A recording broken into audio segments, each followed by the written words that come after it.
Children, here is the continuation of the lesson Public Administration. In the last video, we have studied about the scope as well as post-scope perspectives. Now we shall study about recruitment and training. Recruitment means selecting the best. Now let us study first recruitment. The process of searching eligible candidates for the civil services and motivating them to complete for the civil services is called recruitment. So first we have to search the eligible candidate for the civil service and we have to motivate them and to compete for the civil service is called recruitment. And it is not so easy to get the civil service also. So according to Ogistall, recruitment is a base of staff structure. So according to Ogistall, what he says, recruitment is a base of staff structure. When we want proper staff structure, proper recruitment is important. This is said by whom? This is said by Ogistall.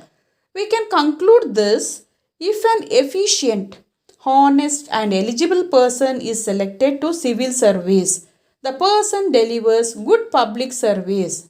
When it can be done? If an efficient, honest and eligible person is selected for what? To the civil service, then the person delivers good public service through his creativity, intelligence and positive behavior. If the recruitment process is more scientific and efficient, public administration becomes more efficient by having efficient civil services. If we fail in selecting the right candidate or eligible candidate, then what happens? The government will never function well. Now, what are the methods of recruitment? According to staff administration experts, there are two types of recruitment. One is direct recruitment. Second one is internal recruitment. First, let us study direct recruitment. Direct recruitment is also known as external recruitment. Direct recruitment is the most popular and scientific method of recruitment. So, it is the most popular as well as it is a scientific method of recruitment. We all of us know how the direct recruitment will take place. Recruiting eligible candidates through what? Through competitive examinations. Now we have many competitive examination like NEET, etc. Isn't it? Examination is fixed in a fixed pattern is called as direct recruitment. The candidates need to have some general qualification. So the candidates need to have some general qualification and specific qualification to enter into service through direct recruitment. So simply they cannot take a competitive examination, participate in competitive examination.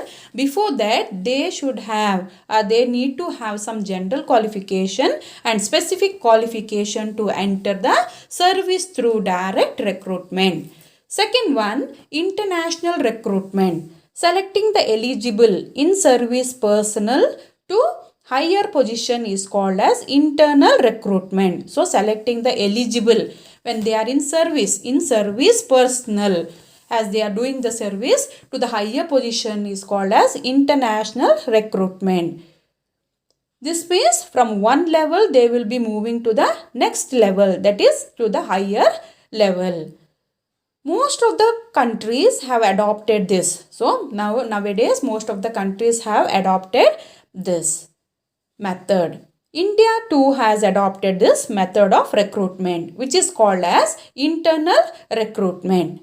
Now let us study about training and types of training. The efficiency of civil service personnel depends on the quality of a training received. That means training is a continuous process and ask for experience and it is based on their training. So as they get the training, they will also have a more experience.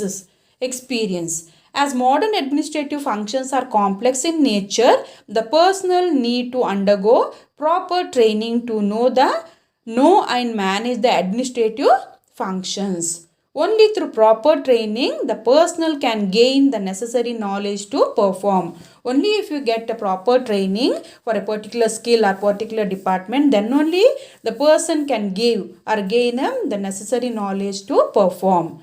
Training has a special place in public administration. So it has given a very important place in public administration, since challenge of managing and running complex technical works is a part of the modern governance, and the importance of training is increasing. So training is a continuous process. Now let us study the types of training.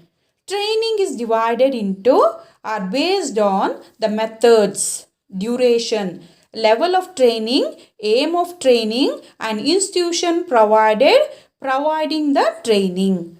What are they? They are formal and informal training, pre-service and post-beginning of service training, short-term and long-term training, departmental and central institutes training, and the last one, skill training and background training. These are all the 5 different types of training based on method, duration, level of training, aim of training, and institution providing the training. So first let us study the formal training. What is meant by formal training? Formal training is a training that is received by the employee, which is carefully planned in advance.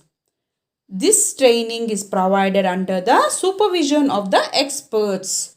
So, formal training is a training given or received by whom? Received by the employee, which is carefully planned in advance. And this training is provided under the supervision of the experts. This is called as formal training. And what is informal training? Informal training means the training that an employee gains while doing his duty. As he does his work day by day, he is going to get a training. So this is known as informal training. An employee receives this training during his day-to-day execution of his duties. As he does his duty, day-to-day execution of his duty, he is going to get trained. Day by day, he is going to get trained while carrying out his duty. This is known as informal training. Second one, pre-service and post-beginning of service training. So, pre-service training prepares the future employees for the civil services. So, what is pre-service? Pre-service training means that prepares the future employees for tomorrow, that is for future employees for the civil service. That is known as pre-service training. Post-beginning of service training is provided to those who have been selected to the specific post. So, post-beginning of service training is provided to those who have been selected, for only the selected candidates to the specific post, not for everyone. This training aims at imparting better skills and efficiency. So, only the particular selected candidates, selected persons to the specific post, they are going to get the post-beginning service to improve their efficiency as well as to impart better skills for them. Third one, short-term and long-term training. Short-term training of 4 to 6 weeks duration. Short-term training is for how many weeks? 4 to 6 weeks duration. For example, the doctors selected through public service commissions undergo 6-week training. And the long-term training is continuous in nature, and its duration would be, it may be 1 year or 2 years. And the training given to the candidates selected for all India services is the example for this type of training. So, short term means only for 4 to 6 weeks. Long term means training which will be given. It is a continuous in nature, which should be given for 1 year or 2 years. Fourth one, departmental and central institutes training. The training provided by specific department for the candidates selected is called as departmental training. So the training which is provided by the specific department, it may be police department or it may be army, navy department. So like that, the candidate selected is called as a departmental training. Example, police personnel training.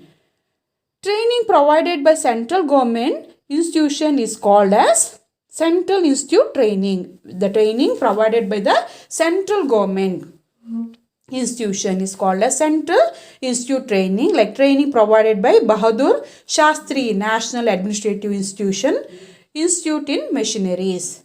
And the fifth one, skill training and background training. A training aiming at increasing the skill. A training which aims the increasing the skills of the personnel is called as skill training. Which when the skills has to be improved, more skills to be given, that is known as skill training. Example, it may be in a particular thing, compulsory BA training for high school teachers. This is a skill, particular skill training will be given for the particular sections. But now when we speak about the background training, a training that aims at providing general awareness is called background training. With the training which is given for the general awareness for the people, and that is known as background training. Example, training provided by Mysore Administrative Training Institute. So these are all the important types of training. So which are those? First one is formal and informal training, pre-service and post-beginning service training. Third one, short-term and long-term training, departmental and central institute training. And fifth one, skill training and background training. Okay children, the video of part 3 is completed.